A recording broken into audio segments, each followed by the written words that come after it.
All right, good morning, everybody. Good morning, and I'd like to welcome all of you to the August 25th, 2023 Hempstead Town Board meeting. Madam Clerk, would you please call the roll call?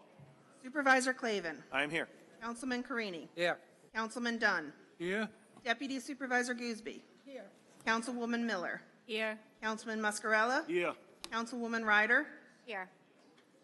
I will ask Dennis Dunn to lead us in the Pledge of Allegiance. All rise. Face the American flag. Place your right hand over your heart or hand salute. Wait. She's up. Okay.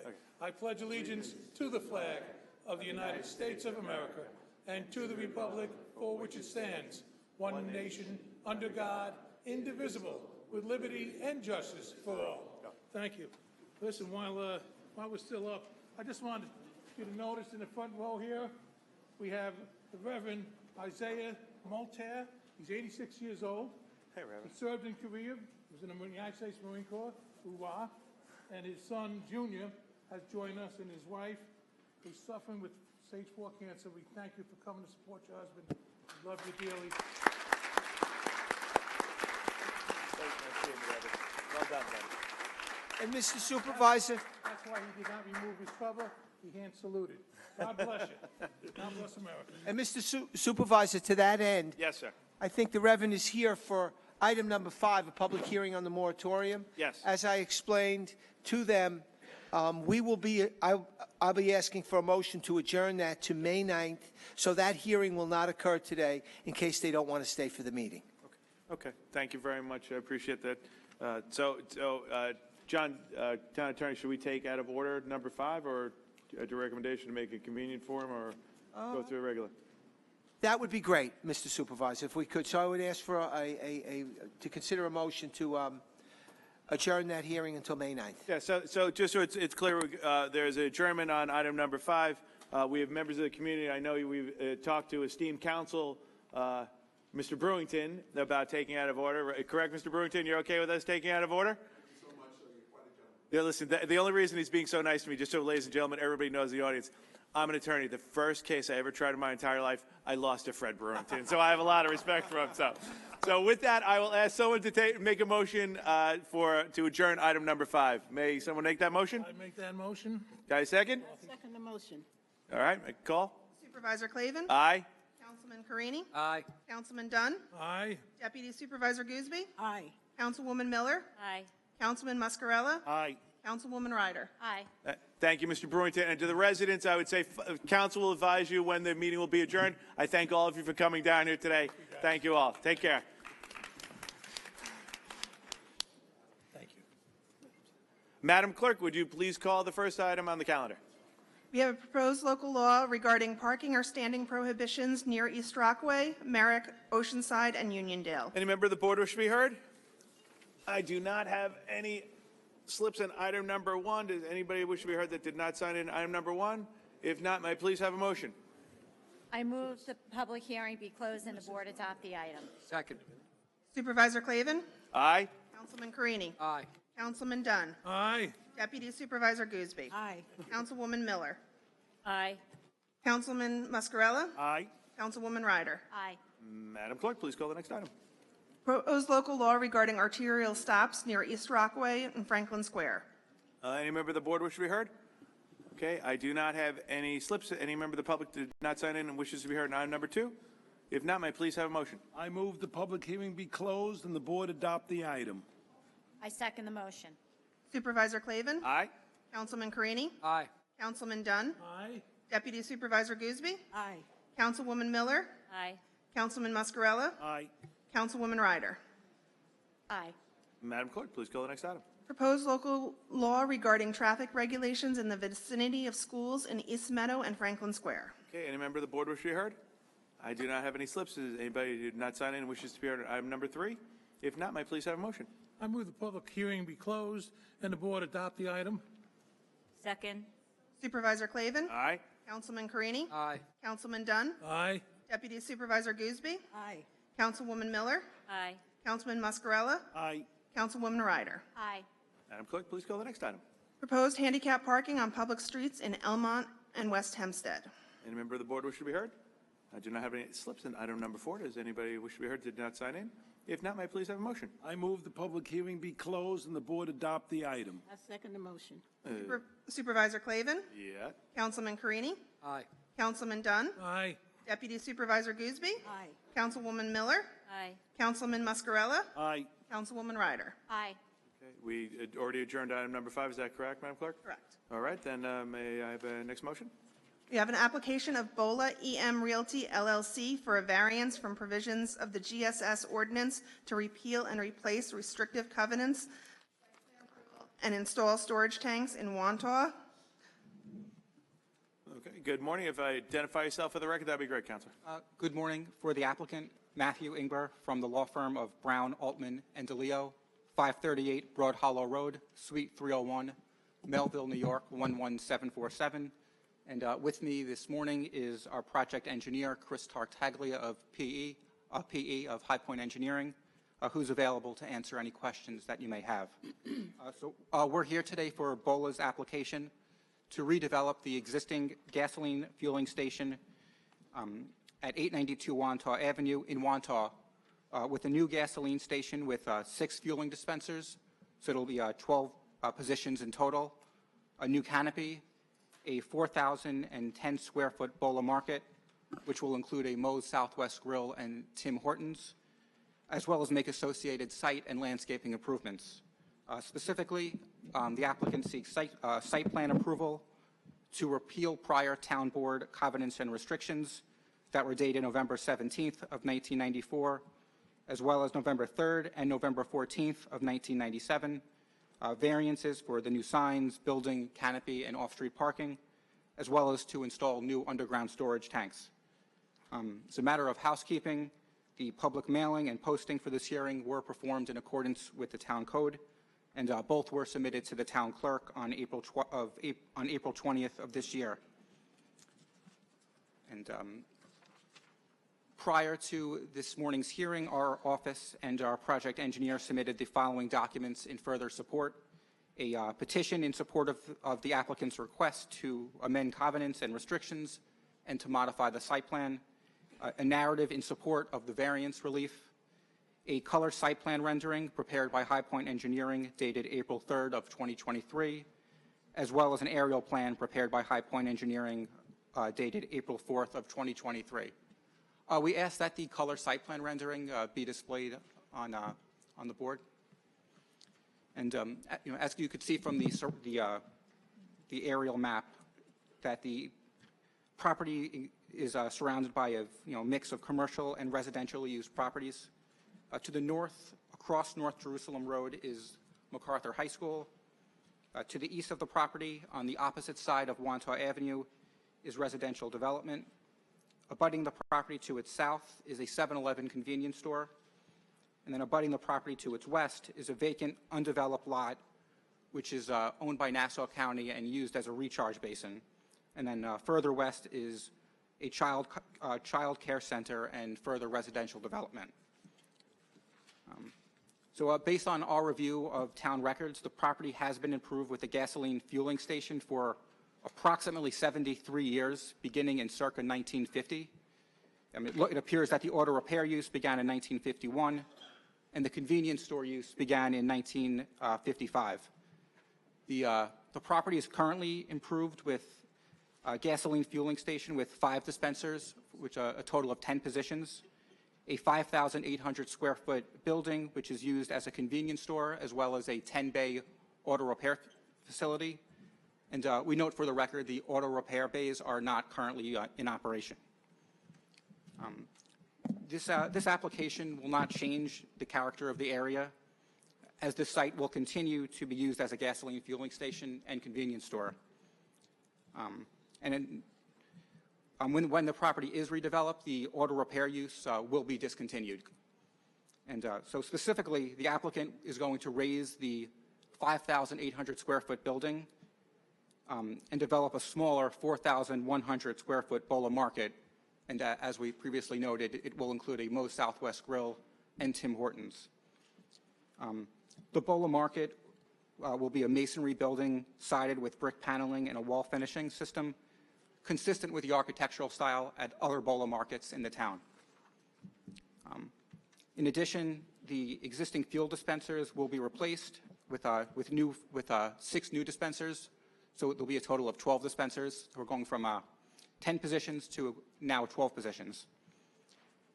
In addition, the fueling canopy, the new fueling canopy will be set back approximately 27.1 feet from Wantagh Avenue, which is, an improvement from the existing conditions, as the existing canopy is set back approximately 16.8 feet from Wantagh Avenue.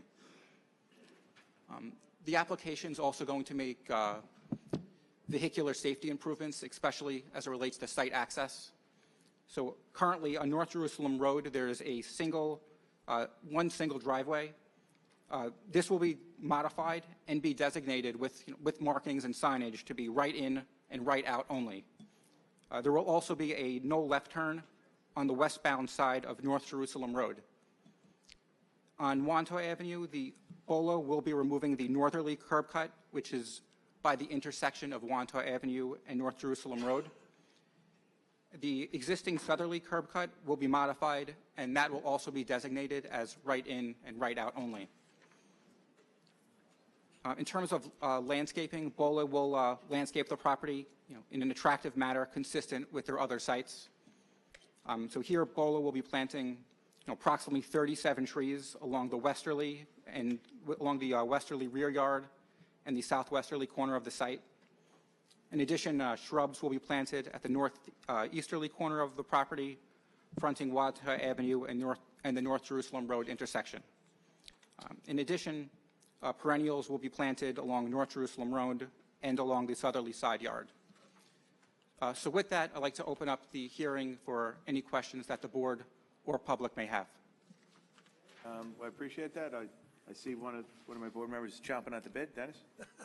I apologize. I don't see where the dumpsters are going. Oh, let's see.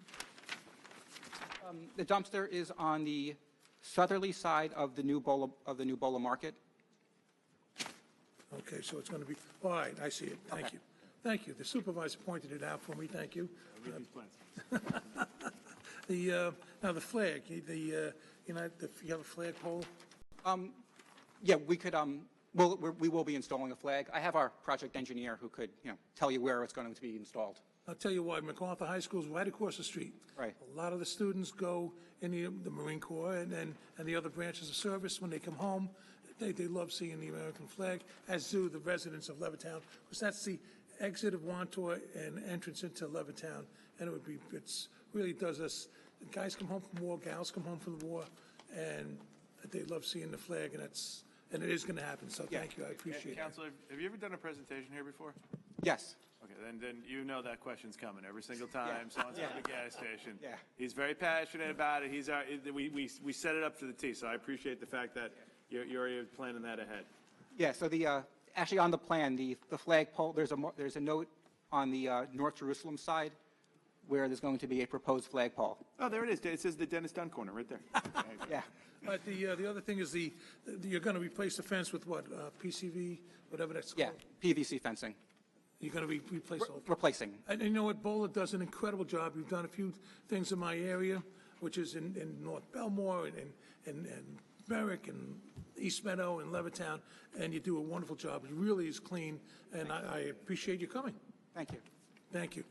And I could say, I appreciate the fact of what you're doing for the one in Roosevelt, too. It's coming along beautifully. Yeah, thank you. Listen, I get gas at you one down the street, so you do a great job, okay?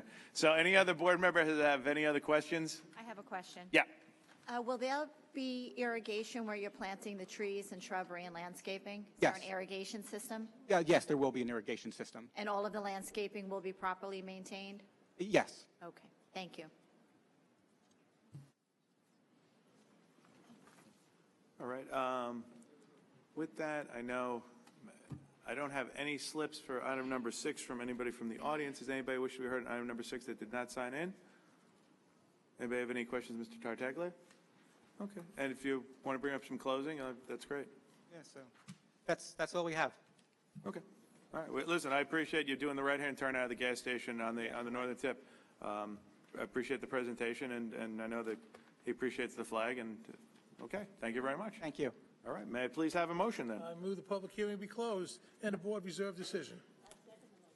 Supervisor Clavin? Aye. Councilman Carini? Aye.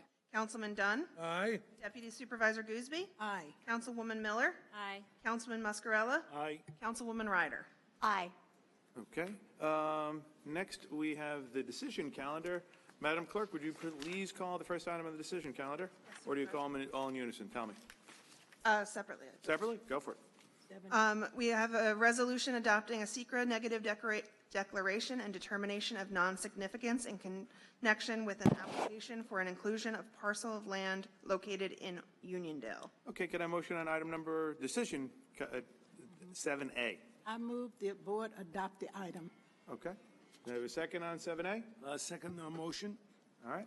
Supervisor Clavin? Aye. Councilman Carini? Aye. Councilman Dunn? Aye. Deputy Supervisor Gooseby? Aye. Councilwoman Miller? Aye. Councilman Muscarella? Aye.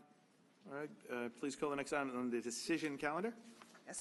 We have the application of Maclex LLC to include the properties 576 and 576A Uniondale Avenue into the GSS district in Uniondale. Okay, can I have a motion on decision 7? I move that the board adopt the item. Second? Second. Supervisor Clavin? Aye. Councilman Carini? Aye. Councilman Dunn? Aye. Deputy Supervisor Gooseby? I move that the board adopt the item. Okay. Nope, no, that's just, you. Okay, so great, okay. Oh, 8. Councilwoman Miller? Aye. Councilman Muscarella? Aye. Okay, and then can I have a motion on decision calendar item number 8? We have a decision accepting a declaration of restrictive covenants incidental to and in connection with granting the petition of Maclex LLC for a variance from the GSS district located at 576 and 576A Uniondale Avenue in Uniondale. A motion on the decision? I move that we adopt the item. I second the motion. Supervisor Clavin? Aye. Councilman Carini?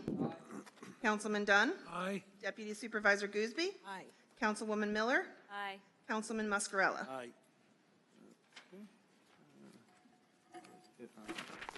All right, Madam Clerk, would you please call the administrative calendar? Yes. On the administrative calendar, there are items 9 through 71. All right. Mr. Supervisor, regarding items 56 through 58, different county records and surveys spell Wanzer's Lane differently. It's spelled Wanzer with an S, it's spelled Wanzer with a Z, and it's spelled Wanzer Avenue in certain instances. So I recommend this board amend items 56 through 58 to include all those various spellings for clarity. Okay, so for items 56 through 58, it would not only be the spelling in the calendar, but it would sort of be these aliases that you're discovered in the county, which include the WANSERS Lane, WANZER Avenue, and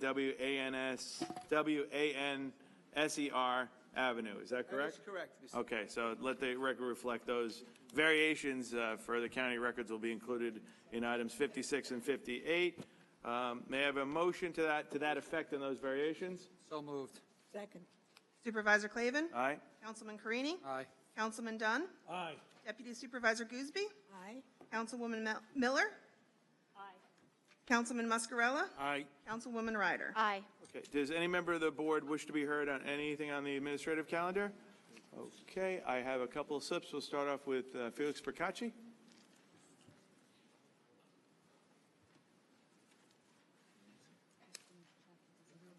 Felix? Morning, Mr. Percacci. If you give your name and address for the record, thanks. Felix Procacci. Item number 29, the printing. First, why can't this be done in-house?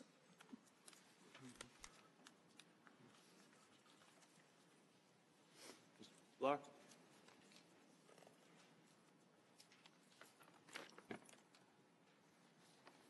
Just identify yourself for the record, thanks. Morning.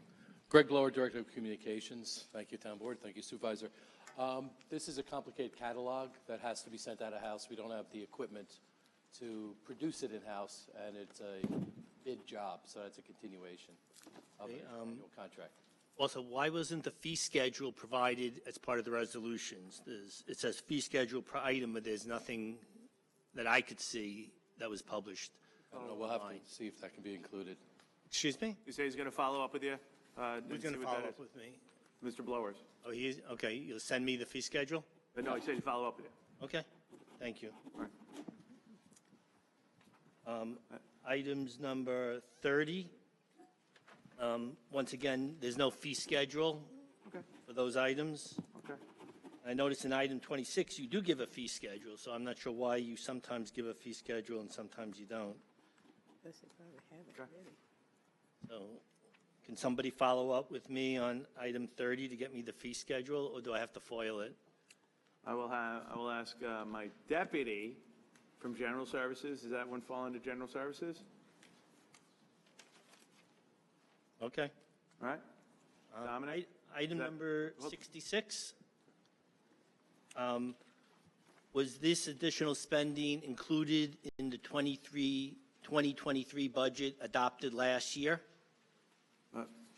Number 66, Mr. Kacha, this is for Schedule A employees, and based on the retirement where the town saved millions of dollars, the town board decided that we were going to match for the Schedule A employees the raises that were given to all the union contract employees.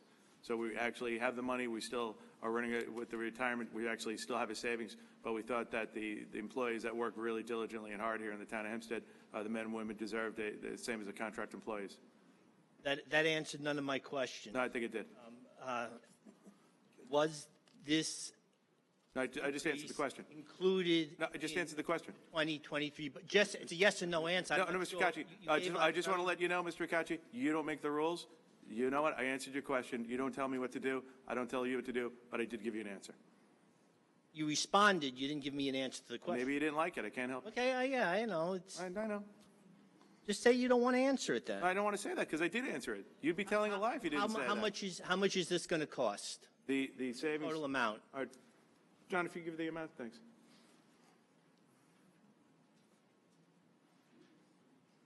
John Mastro, Marina Town Controller. This will be approximately $300,000. No, it's not in the budget, but neither was the 50 people that retired under the supervisor's early retirement plan. So the two things more than compensate for each other. Thank you for answering my question. Okay. Next, I have James Jacobs.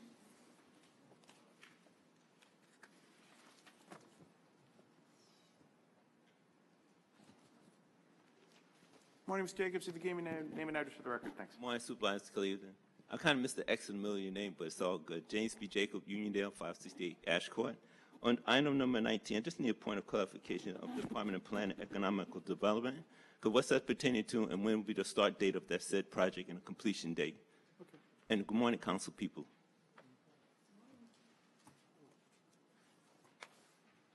Just give the commissioner a second there to get to the microphone. Decided to take the long way. Commissioner, if you identify yourself for the record, that'd be great. Good morning, Supervisor, members of Town Board. Resolution number 19. Wait, you got to I'm identify sorry, yourself. John Radkamp, Commissioner, Planning and Economic Development. Thank you, my man. So Resolution 19 allows me to sign the necessary agreements with HUD in reference to a $2 million grant that we received from Kathleen Rice. Okay, is that pertaining to any particular project? Like, what is the $2 million supposed to be used for since it's stated in Uniondale? Yes, this is on Front Street from California Avenue all the way up to Maple Grove. So that's the streetscape for the entire project. The $2 million will be spent on the actual construction costs, where the town of Hempstead laid out the $160,000 to do the design and the engineering work. Just so that you're aware, even though we haven't signed the agreement because it's before Town Board today, we've already completed the survey as well as the design for the entire project. Those documents were just sent up to the state for the state's comments.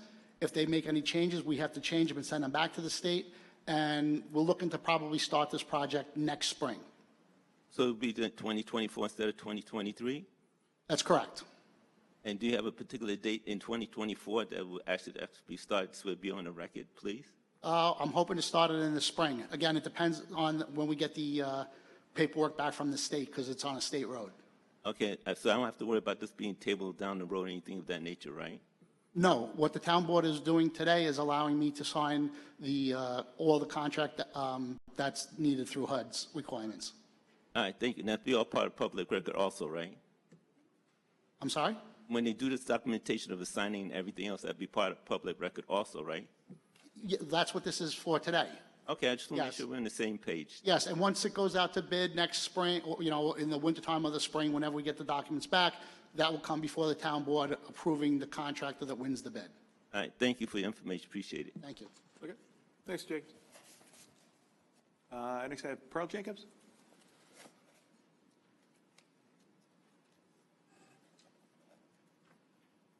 Morning, Ms. Jacobs. Give your name and address for the record. Thanks. Pearl Jacobs, Union Deal. Same issue here with the item 19. These funds were allocated from Kathleen Rice, former Congresswoman Kathleen Rice. Was this 4 years ago, I would say? Would you have the answer to that, sir?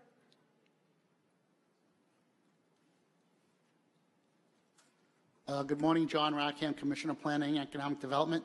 I believe it was about a year and a half ago when the Congresswoman stated that she was going to give this grant to the town of Hempstead. Great. Well, I beg to differ, and I will definitely follow up with my state and my congressperson because my records show it was almost 4 years ago, but I will follow up with that. So we'll leave that alone. And now you said this project will commence approximately in 2024 in the spring? That is correct. Well, I would hope that this would be done expeditiously because Front Street is a safety issue. The sidewalks are uneven. There are cracks in the sidewalk. There are no curbs. There is severe ponding where the children from California Avenue School and the children that come across the street, they have to walk through puddles of water that stays there stagnant for sometimes 4 and 5 days, okay, because of the drainage. Like I said, the elderly people cannot walk the sidewalks because their canes and their walkers get caught in the cracks, and there is insufficient lighting on Front Street. So I hope this will be done expeditiously, and I will make sure that there's constant oversight on this from our state and our federal officials. Thank you.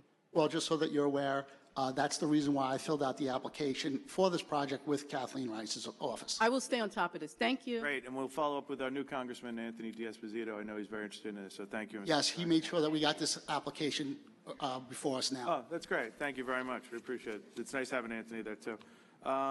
I don't have any of the slips on the administrative calendar. If anybody else would like to be heard, please walk up to the mic and identify yourself. Thank you.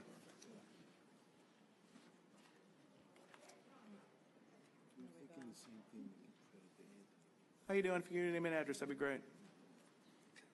How am I doing? Ooh, the fact that I have to keep coming here month after month when I need to be out helping, trying to keep veterans from committing suicide and keeping our seniors in a household. But how am I doing? Interesting. Good afternoon, one and all. First, I am pleasantly surprised that the issue with regard to Inwood and Lawrence had been adjourned, and I'm hoping that, again, that review process will continue to take place so those residents get the funding that was earned by them, that was paid by all taxpayers, and they get the projects that they need. Having said that, also want to give a shout out to the public safety workers here. Again, they do a great job. I'm trying to focus a new year on giving praise as well as protest. It's good for my own inner peace with what has to happen on a daily basis around here.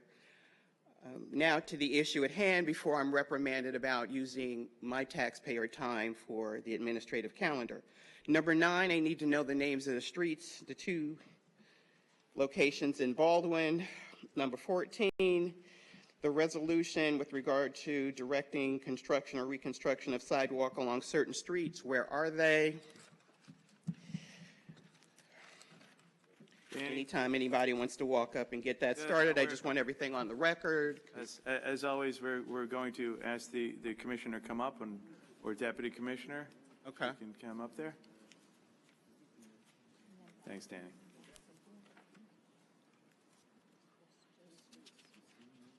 And while they're moving, because I got a bad back, I got 4 herniated. They're walking up. We can be a little polite there, too. So if you identify yourself, Commissioner. And we talk about being Supervisor, board members, Frederick Jowitz, Acting Commissioner, Town of Hempstead Building Department. Hi. How you doing? You specifically are interested in 1655 Grand Avenue, is that correct? Yes. And then Okay. what was the other location? Yes, that's on the northeast corner of Grand and Stanton Avenue, and that was secured, boarded up because of a car that ran into the building. Yes, so far we've had 6 cars that run into the building on Grand Prix Avenue. Okay, thank you. I thank you for that. Would you like to know about 1111? Yes. Van Buren? That was resecured an abandoned house. Many times we have to go back.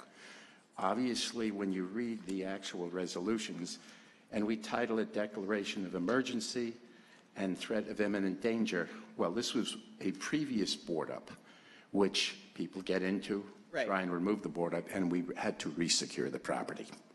Right.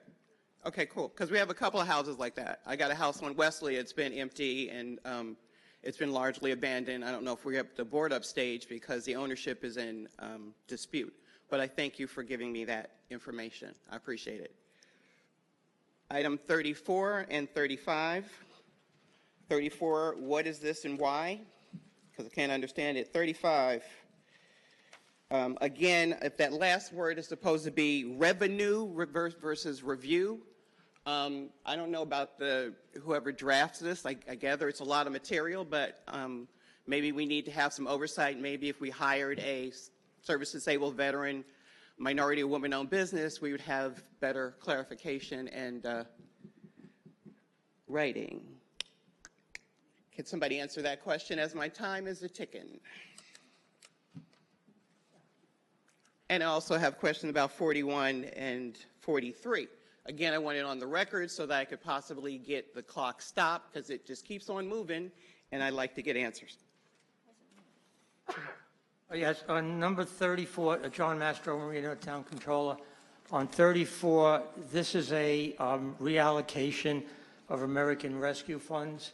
Originally, it was allocated for park improvements in West Hempstead, but when the bids went out, the bids came in significantly higher, so that project had to be remodified and lowered.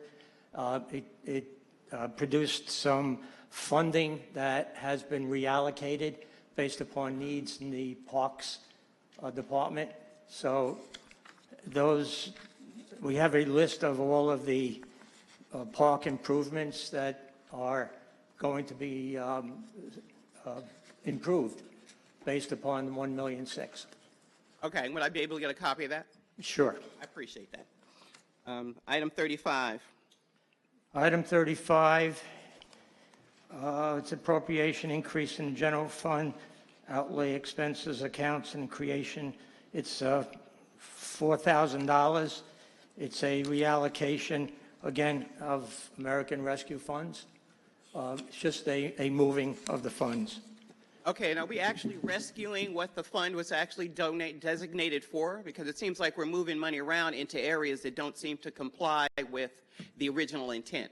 Everything that is here on a resolution has gone through our process internally, and it is submitted to outside counsel for their written approval as it relates to the requirements. Everything has gone through Right, and the this same is a well-connected outside counsel that seems to be giving the large amount of donations, and they get the large majority of contracts.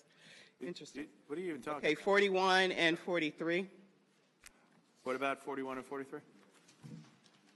Where are the funds from the budget for this? I'm all for getting more equipment for our EMS, but aren't we budgeted for those areas initially? John, please. Yes, yeah.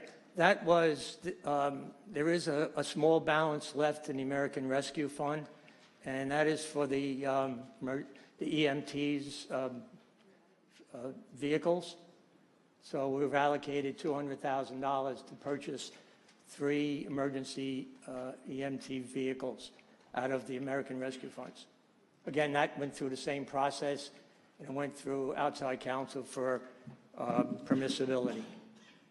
Okay, and since my clock was ticking, the last item is 65. No, but we're good. and it You're has to the do three, with- Ms. we can Merida, you know the allocate rules $2 very well. 3 I minutes. was watching my time. That's There was okay, $2 so are we. million on And item I appreciate it 65. as We can always. allocate Very funding nice of you. for Environmental, but we Thank can't you. allocate funding to Thank build you, a Ms. resource Merida. for our veterans. Thank you very much. Now I feel Next, like I don't have realize any I other 3 slips minutes. on the administrative calendar. Is anybody who did not sign in that wishes to be heard? Great. If you come to the back and give your name and address, that'd be great. Morning. Good morning. My name is Patty Harris. I'm also known as Mrs. Melvin Harris Jr.'s widow. I live in Uniondale. I'm going to talk about on number 19.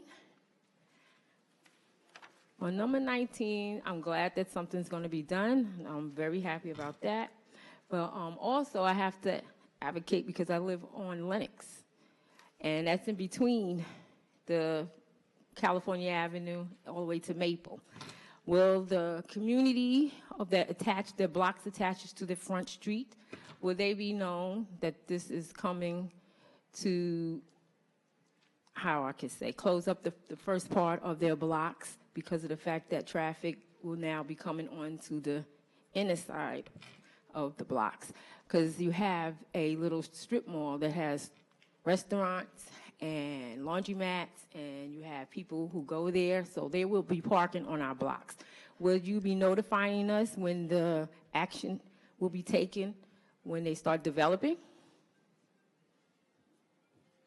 Good morning, John Rockhand, Commissioner of Planning and Economic Development. Yes, we will let everyone know before we start construction that it's going to happen. And again, it won't happen for approximately till next spring. But we will let you know prior to starting. Okay. I understand. I just want it on record so that if I have to come back and say, you know, you said this at the meeting and such, you will be notifying us. And we didn't get notified. Will you, Okay. you come back to the meeting when he notifies you and say, hey, John, you got us notified. Fair enough?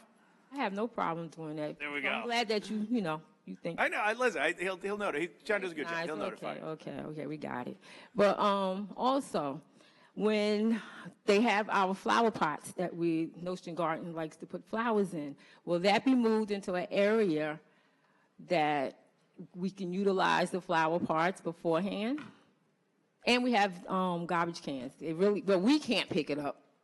They're really heavy. So will you be able to move that in a location that we can use them for our, to beautify our street, other streets? I'll be more than happy to meet with you after the meeting to go over specifically what you're asking. Okay. We'll go behind the scene.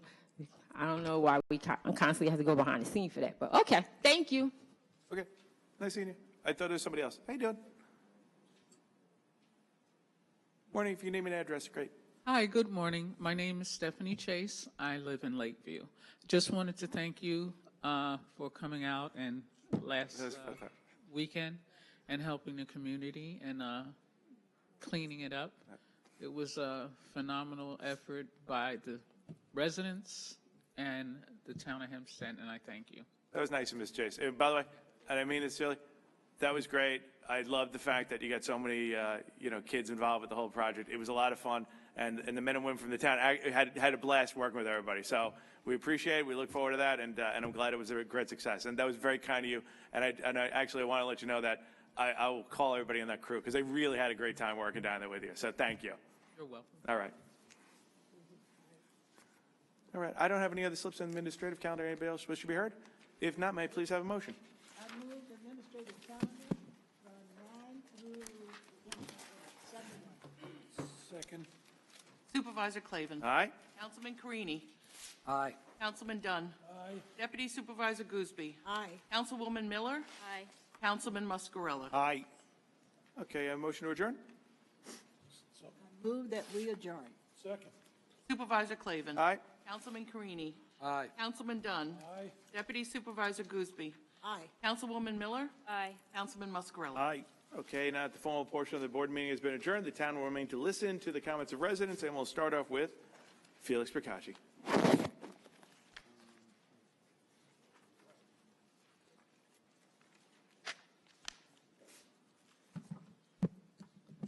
Felix Procacci, Franklin Square.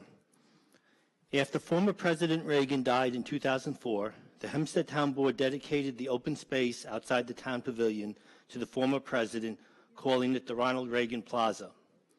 In 2020, this board announced that it was renaming that same space the Dorothy L. Gooseby Plaza.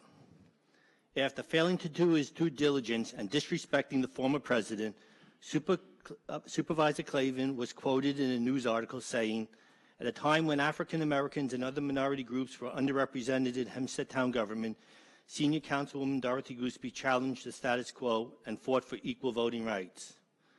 The article discusses how the town's 6 councilmatic districts were formed as a result of Gooseby's decade-long federal litigation against the town's at-large voting system, which the court deemed discriminatory towards minority groups. During the town's recent redistricting process, Gooseby took a different course. On November 15, 2022, the town board held a special meeting, one not previously scheduled. At this meeting, only 4 town board members, which included Gooseby, appointed a redistricting commission and called 2 public hearings to discuss the redistricting issue. At that time, none of these meetings were put on the town's calendar, nor did the town ever mention the redistricting process in its featured news or in the town's social media platforms. Most notable was Gooseby's silence. Gooseby, who is often cited as a civil rights leader, made no effort to publicize these meetings to her constituents.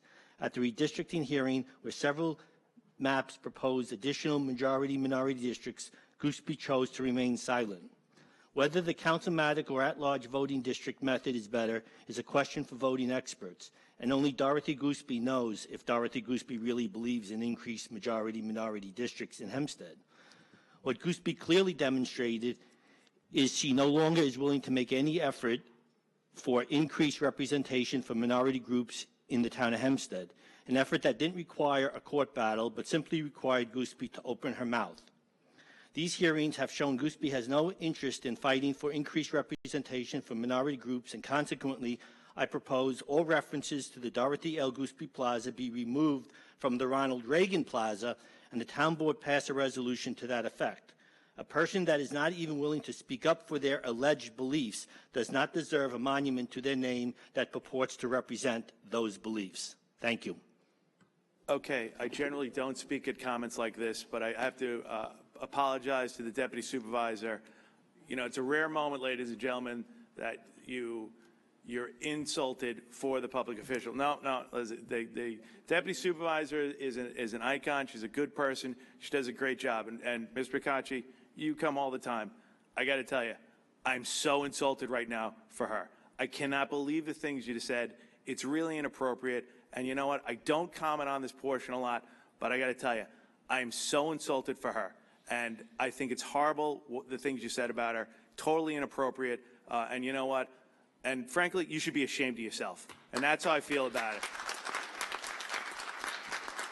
You know, people come in and they can say whatever they want to take such a vile personal attack against the deputy supervisor and make such insults and remarks. You know what? You've never walked any time in her shoes.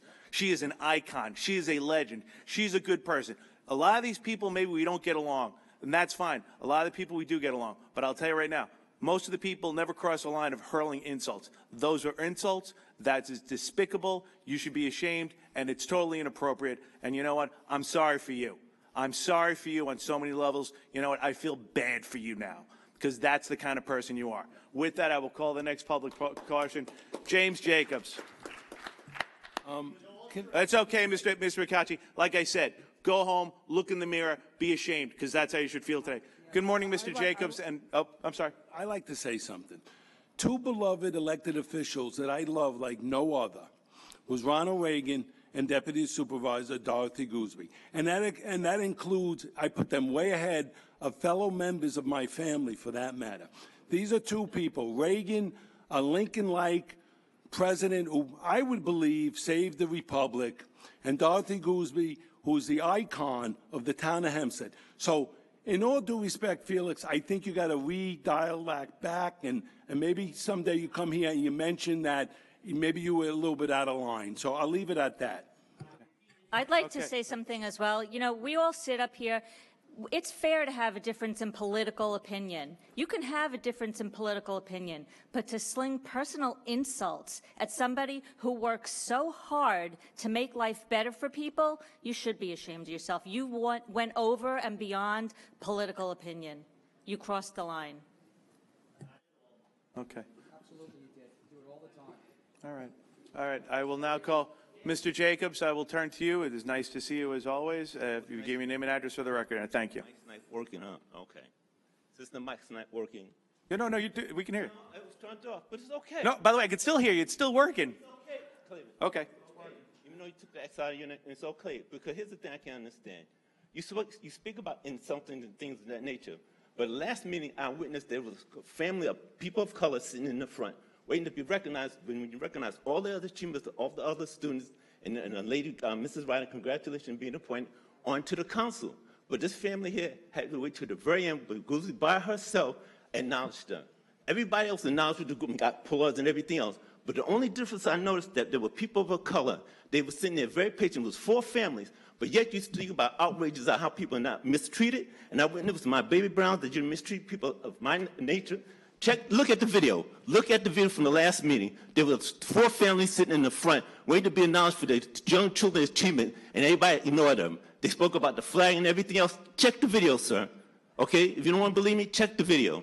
And they had to wait to the very end to get a private picture with Deputy Superintendent Gooseby. None of the other council people were there. They were gone like ghosts. But it's okay. But yet you speak about outrages and so forth. See, one thing I love about Nassau County, they say it's welcome to all people, but it depends on your politics and your ethnicity from my perspective. And that's just my humble thought. Thank you. Amendment, James P. Jacobs. You know what, I'm going to say something right now because I'm sick and tired of being called, you know, this boy being called racist. Sir. That's basically your... I For 22 years, I wear a bulletproof vest, and I didn't care what color you are. You called 911, I walked down that alleyway. I risked my life for every race, color, and everything on the planet. I'm sick and tired of hearing people like you and Felix come here and insult us. Good day, sir. I didn't insult you, sir. I just showed my observation, and I thank you for your service as a police officer. But your thing is to serve and protect, right? I get that. But in the same token, if a family stayed here for over 50 minutes to be acknowledged for their children's achievement, and they only got one person of the 5 or 6 people sitting there, No, where's let the me justice in explain that? to you. And one quick question. I just want to ask the town attorney something. When you do the time, is that controlled by the Robert Rules of Procedure? Because I know sometimes when people speak, that clock seems to move very, very fast. Thank you. Let me explain to you what happened. Those youngsters that were here are people that I work with on a daily basis. They were here because I let them come and I told them to come at that time. I go to their churches. There are things that they're doing trying to learn how government works. And they were not aware of. They were not invited to come. I do this on my own. No, I know people don't know, but I do a lot for people, and I do it for those people and the children. There were people who come out with their kids because they want to learn how government works. And that's what that was about. They were not ignored. I had them sit there. So thank you for thinking of me, and thank you for thinking about the fact that you thought we had, but we did not. Okay. So thank you, Mr. Jacobs. I appreciate you. And thank you for the correction, because here's the thing, Mr. Gooseby, Deputy Superintendent Gooseby, I hear what you're saying, but my whole thing is that everybody comes here just want to be acknowledged. And I was not personally attack the officer up there, but from my neck of the woods, people dictate by their actions. I'm happy for anybody to achieve anything, as long as it's a fair playing field and everybody's acknowledged. And if you think I was saying that to you, sir, I was not. I was speaking about the people sitting there patiently that was Gooseby guests, and I just made sure they got the proper respect. Thank you. Yeah, they did. I take care of them. Okay, next I have Pearl Jacobs.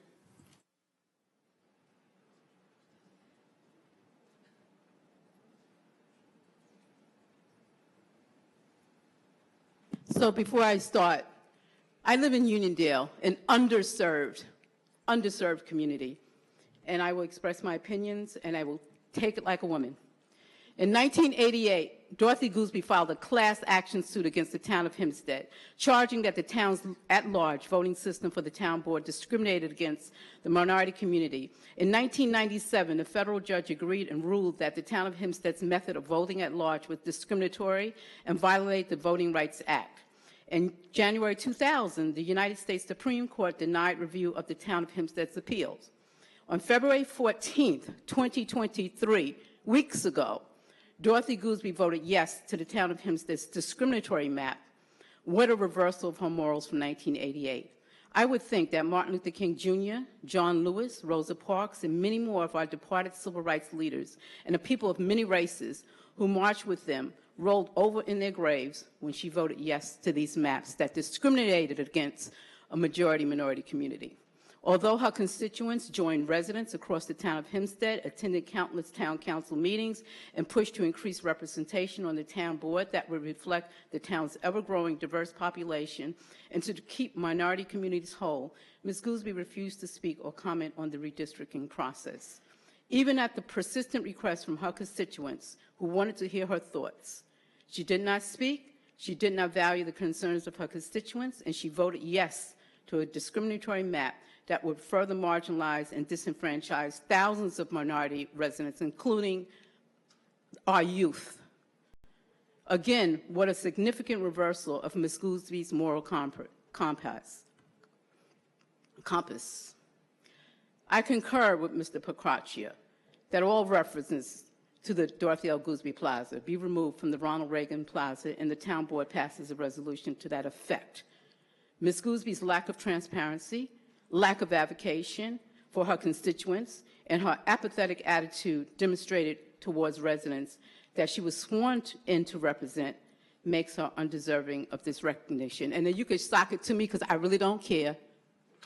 I'm not going to sock anything to you, but what I'm going to do, I'm going to say this because I want the people who are listening to this will listen to what she said, and I will tell you what actually happened. First of all, I was not allowed. Is she through? Yes, she's finished. She left. Well, no, she's right there. Who? I'm right here. No, she finished them. And she was walking back to her here seat. listening to you. She walked away.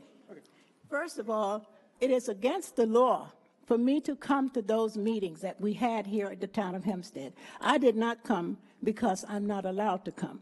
That is for the people who are working on the change of the legislature. They had nothing to do with me, in a sense, okay? And then the other thing is, when I voted for you and Uniondale. You would not have been included, period. I did that for you. You don't know that when time came when I could vote because I did not want to lose Uniondale. I could have had something else, but I kept Uniondale. And let me tell you something, my dear. You don't even understand. I don't think you lived here when we were doing this case. This case was something we had to work. I lost 3 jobs. I had my house almost broken in. I had my cars with the, it was terrible. You don't even know. So when I finish my book, you'll have an opportunity to see. But what you're saying is totally unfactual. And you should say, and this guy here doesn't like black people, period. He never has liked me since I've been here. And for you, for a person of color sitting there and coming out with something like that against me, I am so sorry for you. Well, no, I didn't bother you. Okay, well, I didn't say a word when you spoke. And not only that, what happened with this whole thing, none of us could vote. You wouldn't have been voting either, and you wouldn't have been standing up there saying the things that you're saying.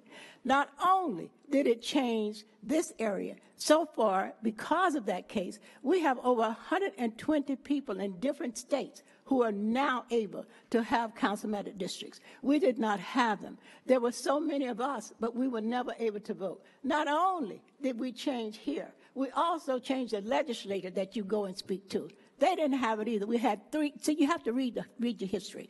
There were only 6 people who were in charge of the whole county of Nassau, and they were never any of us. So, I sit here and I listen to this and I put up with stuff. I put up with a lot. All of us. There were 28 of us who started out. In the end, only 2 people were left. Only 2 people left and left the 2 of us there because we stood for the ground for you and for everybody else. It's really a sad thing that that's the way you feel.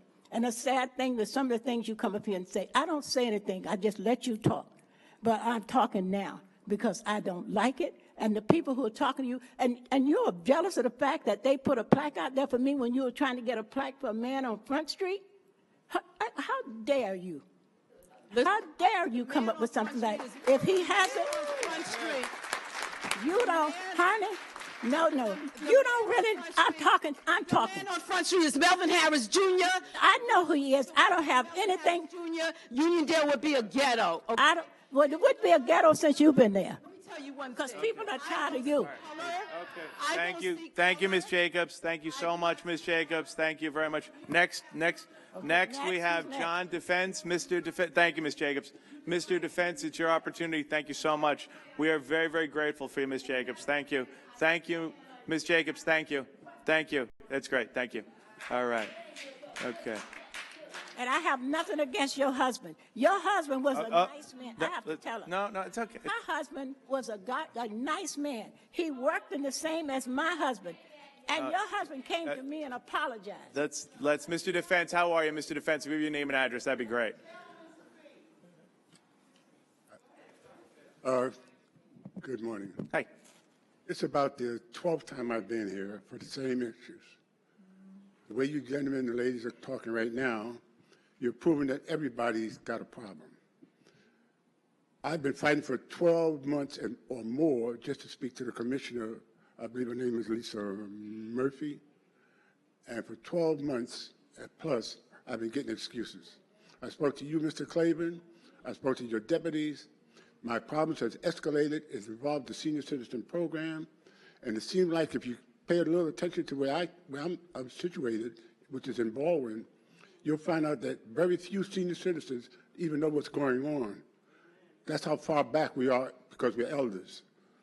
And I happen to be one of them people that still got his faculties, and I can't get to first base talking to any of y'all. All I get is, when I finish talking, you tell me, you, Mr. Claiborne, go in the back, leave my name and number. Somebody will get back to me, someone will get back to me, and for 12 months that hasn't happened yet. Hold on. I'm gonna ask Andrew Mastromarino, the deputy in the office. And he's Mr. one of them. Mastromarino, have you ever had a conversation with Mr. Defense? Numerous conversations. Have you actually had a conversation in the last 12 months? I have, and letters and correspondence as well. Okay, so there has been a response, and it's been from the deputy commissioner of the department. Please bear with me. If I had the opportunity to speak with Commissioner Murphy, she would have resolved my problem as fast as it happened. It took 15 minutes for me to be accused of wrongdoing, and not 12 months, and I'm still trying to clear myself. That don't make sense. And all because one of your employees made an accusation which was unfounded, still proven to be untrue, and no one wants to listen to me. And I'm still stuck with it. So I'm asking again, I want a hearing with... I know you said that you went in the back room and nobody contacted you, and I just said, Mr. Mastromarino, again, have you spoken to Mr. Defense? I have. Are you the deputy of the senior enrichment department? Yes. Are you aware of apparently the problem Mr. Defense has? I am. It is something that we can resolve, or is there something inappropriate happening? You tell me. It's something that we have resolved. Okay.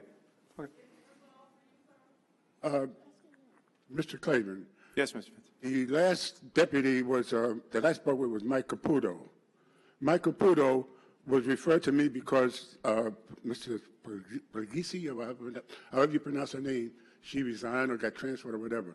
He took over at your request, and I said I didn't want to speak to him because I'm going to be going back to square one. He has yet to resolve my issues, or could not resolve my issues. Only thing he accomplished was assisting me in getting a bingo game put into the center. As far as my personal problem that could have been resolved by Commissioner Murphy, if he would give me that one visit after the first accusation, this would have been resolved. But since then, it's escalated and it's out of hand. And I still request that either Commissioner Murphy, who's all of a sudden, she's always busy. For a whole year, I've been getting excuses. She's sick, she's in the field, she's here, she's there, but never me. No one has returned my calls yet, including this guy, gentleman Mike. I still want to get a hearing, but he cannot resolve my problems. It's either going to be Commissioner Murphy or you. No one else can resolve. Mr. Mastromarino, what's your title again? Deputy Commissioner. Okay, and have you corresponded or spoken, Mr. Defense? Numerous times. Okay, all right. So, Mr. Defense. It's not been resolved. It's not been resolved. Okay, all right. I told him it's not, but I can't do it in 3 minutes. I can't do it in All right, thank you, Mr. Defense. Next, I have Chris Jacobs. I'm going in the back and nobody's going to say nothing.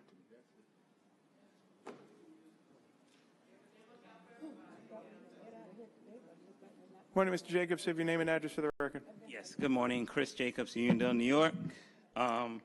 I'm talking today about amending the street sweeper schedule was sent out about a month ago, and my suggestion for that is adding in the month of November due to the fact that it doesn't even get cold anymore in November, and most of the time the residents, I know everybody here included, most of the time the gardeners and stuff don't do their cleanups till late November, early December.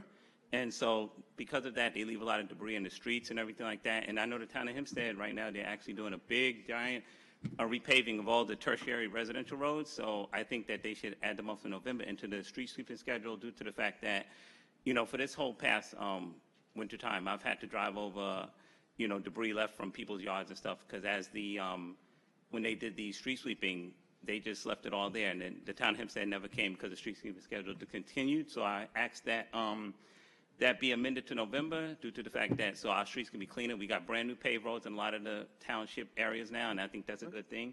And also, I just was doing some Google searching, and I know Councilman Carini. Hi, how you doing? Yeah, one Chris to another. How you doing? You just, you know, spoke up very well in your opinion for as Councilwoman Gooseby, and that's fine.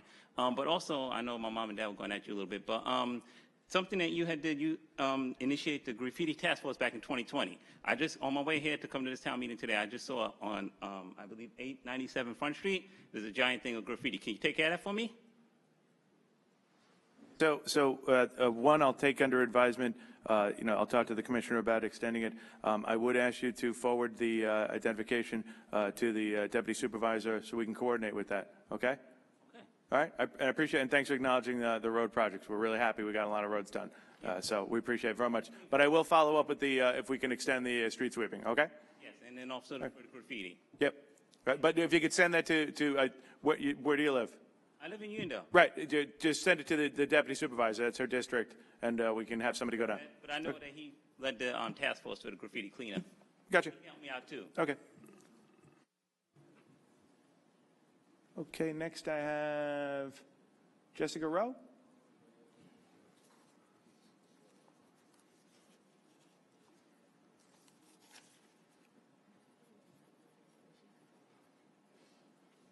Morning, Ms. Rowe. If you give your name and address for the record. Morning. My name is Jessica. I live in Elmont. Okay, it's my first time here. So hello, board and residents. My name is Jessica. I've been a resident of Elmont since I was born. I love that it's a multicultural town bordering the state's biggest melting pot. It's such a beautiful town, but in recent years, I've noticed as an adult that the litter there is a bit excessive in areas. All I can think of is where does the litter go when it's not being picked up, possibly everybody's drinking water. So based on multiple conversations I've had with the sanitation department, having public recycling on main roads isn't currently possible, but hopefully it will be one day. However, I do know requesting trash bins is possible, so I come before the board asking to consider putting up more trash receptacles in areas around 7-Eleven, Village Plaza, Elmont Post Office, and the cemetery across the street. The summer's coming up, and I know more people will be enjoying the outdoors, so simply having a few trash baskets, I believe, will help the town tremendously. We'll have a safer, cleaner, and aesthetically pleasing environment. So thank you for your time and support. Ms. Rowe, just if I'm not mistaken, I just want to say, Jack, is that town pickup or is that sanitary district number 6 in Elmont? It is. I think it's 6. Yeah. It's a local sanitary district, but you know what? Perhaps if you could, Kathy, is Kathy here? Kathy Malone. If she could take your name and address, maybe we can coordinate something with sanitary district 6 because they'd have to pick up the garbage. But let me see what we can work out if we could follow up with you. Okay? Okay, sorry, you said to coordinate with who? Kathy's going to get your name and number, and I'm going to reach out to sanitary district number 6 about seeing if we can do a joint project because they pick up the garbage, but maybe we can work something out with cans and having them pick it up. Okay? But I just want to keep you in the loop on it. All right? All right. Kathy. Thanks. Great. She'll meet you in the back. All right. Thank you. All right. Ms. Thunderbird.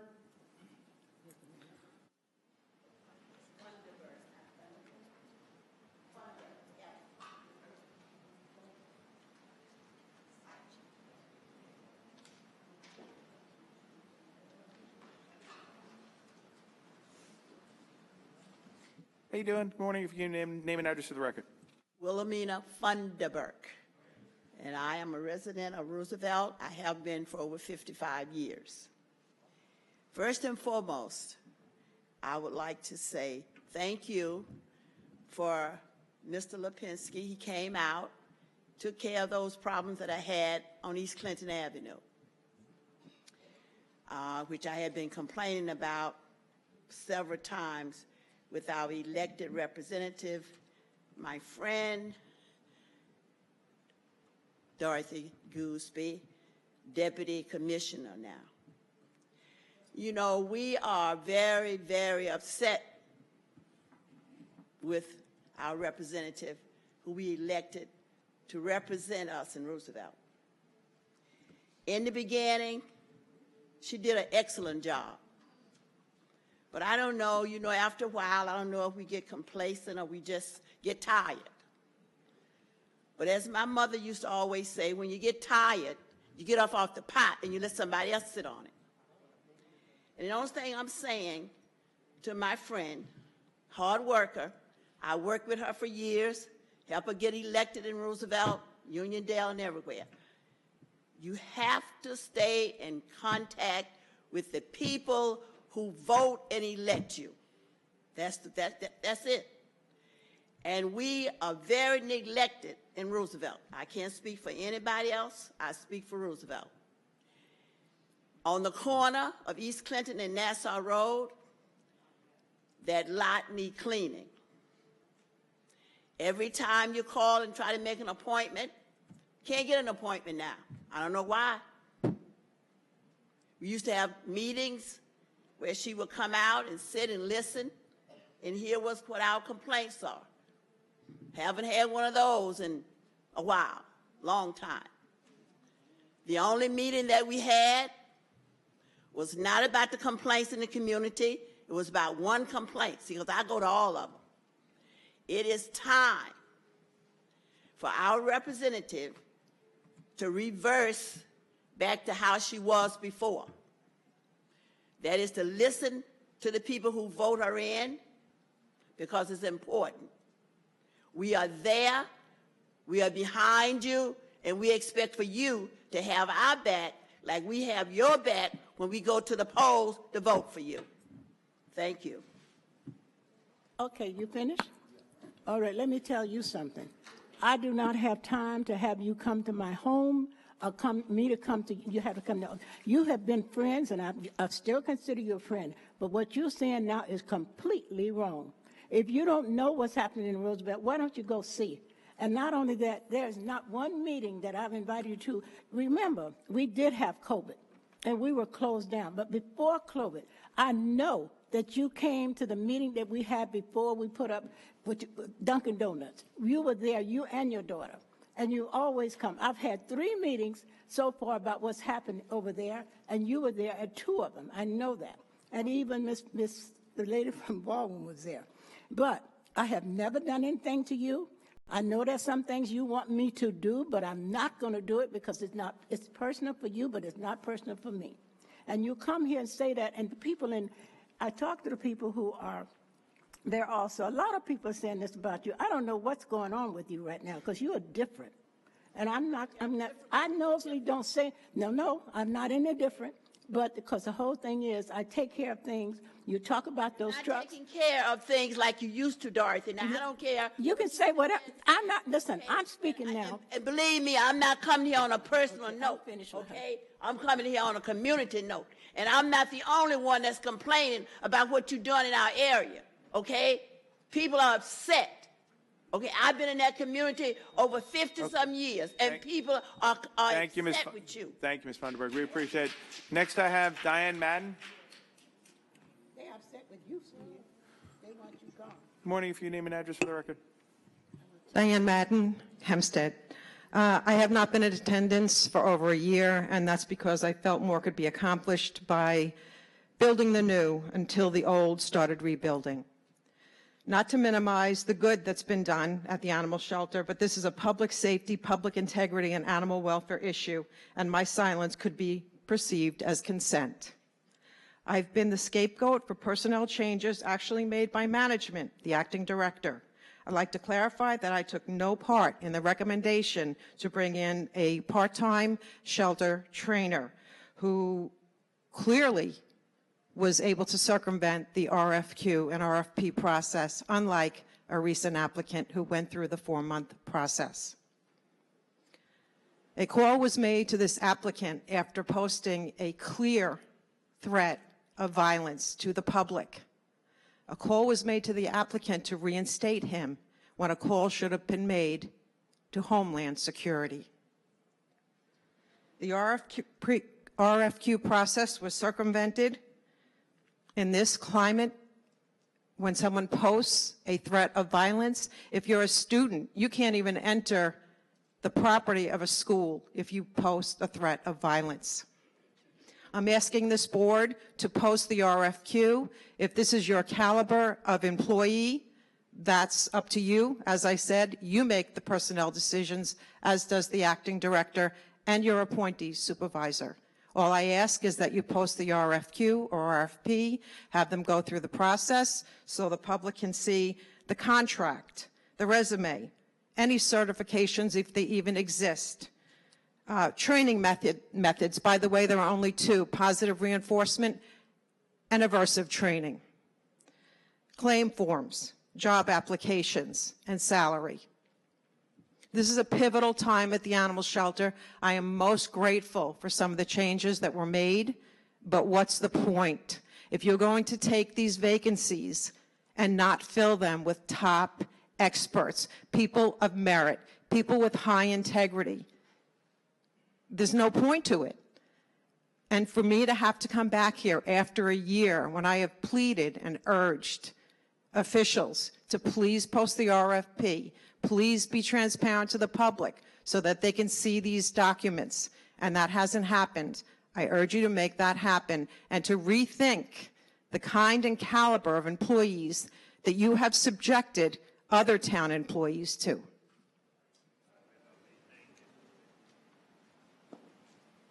I wanted to mention also that mismanagement starts very early. I was here in 2016.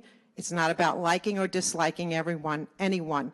This is about an integrity issue, a public safety issue, and... All right. I appreciate your comments, and I appreciate your thoughts and your advocacy at all times. So I thank you very much for coming in, and we will follow up. Next, I have up Stephanie Chase. Thank you. Thank you.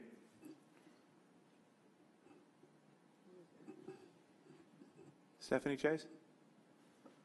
Okay. Roy Reynolds?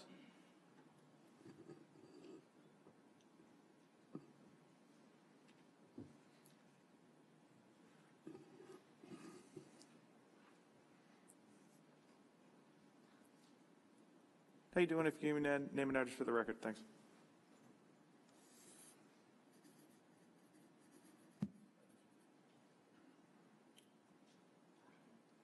Yeah, good morning. My name is Roy Reynolds. I'm actually from Brookhaven Town, though I did grow up in the Levittown area. I'm working with a group of concerned citizens here in Nassau and Suffolk counties. We are giving this presentation to all towns and cities in Nassau and Suffolk counties. We are involved with voting integrity, especially the voting rolls. It is our goal today to raise your awareness of voting irregularities in New York State. And we're going to ask for your help. Recently, New York State voter rolls were reviewed. They're also known as New York State Voter Database, which of course includes residents from Hempstead and Nassau counties. The voter rolls are supposed to be an accurate list of people who are eligible to vote. In 2021, a copy of the New York State Voter Database was obtained and reviewed for accuracy and integrity. The data came from New York State Board of Elections, the county voter rolls, and New York State Secretary of State. Anyone here can obtain the voter database from the state and confirm the findings if you FOIL the information. There are over 21 million records between 3 and 4 terabytes of data. Okay, this report was mailed to you, emailed to you, and also delivered today, so you should have a copy of it. The report is a result of analysis of the voter database. The report is known as the Deficits Report, and it found serious inconsistencies in the voter rolls. This affects residents of Hempstead and all New York State. What the report found is that the voter rolls are not accurate, unqualified voters are voting, and the number of votes are not equaling the number of voters who vote. As an example, for the 2020 general election, the report found over 338,000 more votes were cast than voters who actually voted. There were over 740,000 ineligible votes cast statewide, and over 2.4 million New York State voter ID numbers were assigned to less than 1.2 million registrants. These 2.4 million registrants are known as clone voters, which have multiple voter ID numbers and can vote, and in some cases have voted multiple times in the same election. These are not duplicate voters. There should be only one state voter ID number per voter. We've knocked on hundreds of doors and confirmed the existence of clone voters. Clone voters have been found in Hempstead and counties throughout the state. Corrupted voter rolls opened the door for fraud. The deficit report concluded that a full end-to-end audit is warranted. To this end, we will use your support. In the upcoming weeks, a resolution will be submitted for your consideration calling for a statewide audit of New York State voter database. The voter rolls have been compromised. They need to be corrected. We need your help. Okay, my time is up. One of my colleagues is here, Tammy. Thank you, Mr. Reynolds. I know I saw those packets come in. I would also direct your conversation really should be with the county legislature and the Nassau County Board of Elections because they handle those administrative needs. But I do appreciate it, and I will forward my copy of it to the county executive. And again, thank you very much. Next, I have. So. Oh, you have to give your name and there are people who signed in. I have to kind of go through. I know. But no, you gotta wait until I sign people. They go through. People have signed in. I gotta go through the turns. So next I have Ms. Meriday.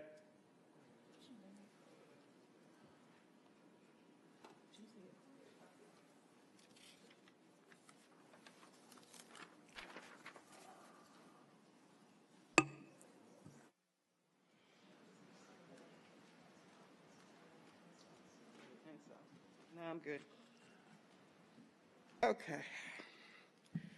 First, I just want to finish the statement that I was cut off earlier with regard to the bond resolution authorizing the $2.2 million for a wood frame building for environmental, interpretive, and teaching center.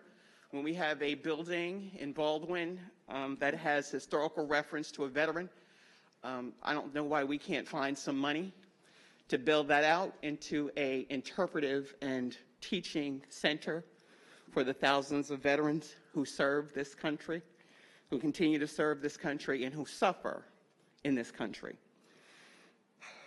Now to the issue at hand.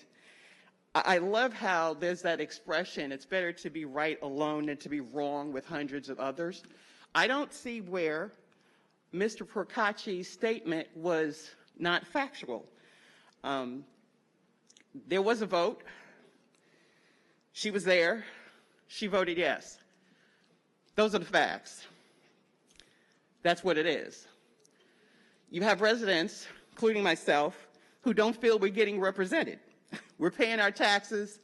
Our streets are a hot mess.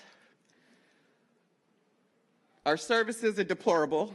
We've had commissioners here who have basically told residents, including our seniors, well, if you want to get to a cooling center or if you want to go to another senior facility that's better than offering more than what you have, you can take a bus and go to Merrick. It's on the record. Those are the facts. Talk about being insulted? Please. Don't even have enough time to do that. I've been cut off, shut down, and even now, Supervisor Clavin, you're not even looking me in the eye as I'm speaking. But you do that to a select few as well. That's not true, but I'm listening to you. You can't be reading, I was always taught to look people in the eye. That's a measure of respect. You can do the flipping hands and all of that, and you're still looking down. So, again, the facts speak for themselves. We need residents that are going to step up because, we're fighting a fight in Nassau County, but folks don't realize the town is going to be the last stand for the casino. It's going to end up here. And if we don't step up, and I want that report about the voting, because if it means that it invalidates the majority of you, not the appointees, then hey, I'm all for it. Let's clean them out. Vote them out. But you got to speak up and you got to step up. So for all of y'all that are on my tax roll that were clapping and applauding for the segregated maps that we have to live under for another 10 years, shame on you. I want to see that donor list too, because I know you got the friends and family plan attached to that. Just Thank the you, Ms. fact. Faraday. We appreciate it as always. No, you next I don't, have, but it's all right, though. That's okay, great. 'Cause I'm done. I have Tammy Topel.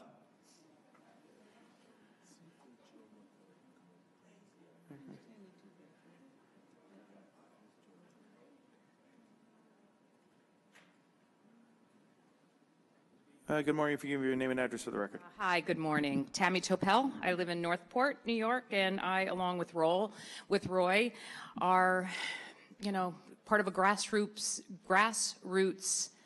group of individuals who came upon this information from the citizens audit, and I, for one, and some friends are completely stunned at the number of inaccuracies and the number of questions that remain unanswered or that were unanswered from the 2020 election. And I want to point out that this is a nonpartisan issue. It is the fact, it's the law, the voter law, the Board of Elections, if there are questions and irregularities that are not answered, then an election should not be certified. And so the 2020 election was certified, the 2022 election continued, and it happened, and that should not happen according to New York State voter law. So our goal is to clean up the voter rolls and to have an audit with a group of professionals that can take the data that is from the voter rolls, it's factual data from their own rolls, take that data and audit the data, and so they're able to replicate what we've found or what the citizens audit has found and what we think is, something that really needs to be dealt with. Now, I'm going to speak specifically to Nassau County.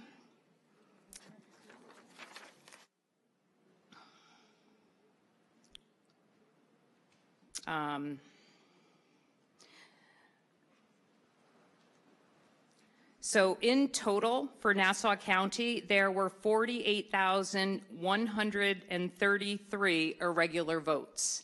And there are over 165,000 duplicate voter IDs. Each person should only have one voter ID in their life.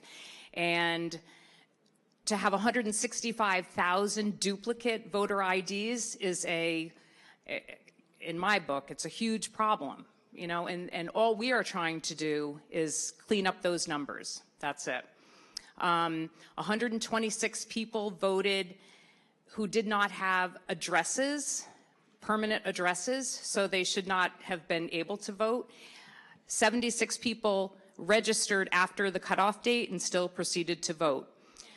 So, again, we are just trying to raise awareness, and we want, myself and friends have an issue. They think that our votes don't count. I thank you again. Like I said to the earlier speaker, I'll submit his report there to the Nassau County Executive, but all those records are held by the Nassau County Board of Elections, and if there are duplicates, they're the ones who have to remove them all. But thank you very much. Appreciate it. Thank you. All righty. And next I have Patty Harris.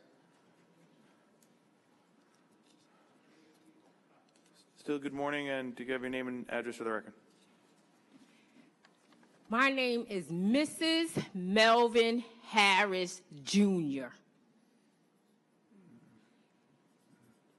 I am here. I was here to speak about something else totally different. But you know what? Since I sat here and listened how my husband's name was tarnished about him getting a street named after him, a state street named after him. That man did more than you did within the community. You may have did something 50 years ago, but what he did in his lifetime for the communities from Queens all the way to Nassau County to Suffolk County, what he did was way more than what you did. He knew how to get people together to make the communities a little better. And that's why his name is on a state street. His name is in Queens, by Queens Village Depot. And his name is on a dedicated bench that is reflecting. When you sit there, you can reflect on what is going on in your life at the Nassau County Executive Building. So because that man got a name on that street, people kept telling me how jealous you was, and I kept saying no. But today, I seen it. I never ever talked about your husband to you. I never told you how people say, how can he be married to you because you're mean and nasty and don't do for the community. I never said that. You came up to me one time at my daughter's field day to tell me I should speak to my husband on his politics. And I told you, no way. If he had his politics disturb you, then that's between you two. But as a wife, as a taxpayer, as a stakeholder, I am so sad that Jay Jacob cannot get you out of that seat quick enough. You need to retire. You need to pass it on to somebody who will do what they need to do for our community. And you, Mr. Clavin, and the rest of you up there, just because you got one black friend, they don't talk for every black person in the community. Okay, thank you, Ms. Harris. I don't have any of the slips. I will tell everybody to have a great day. Thank you very much.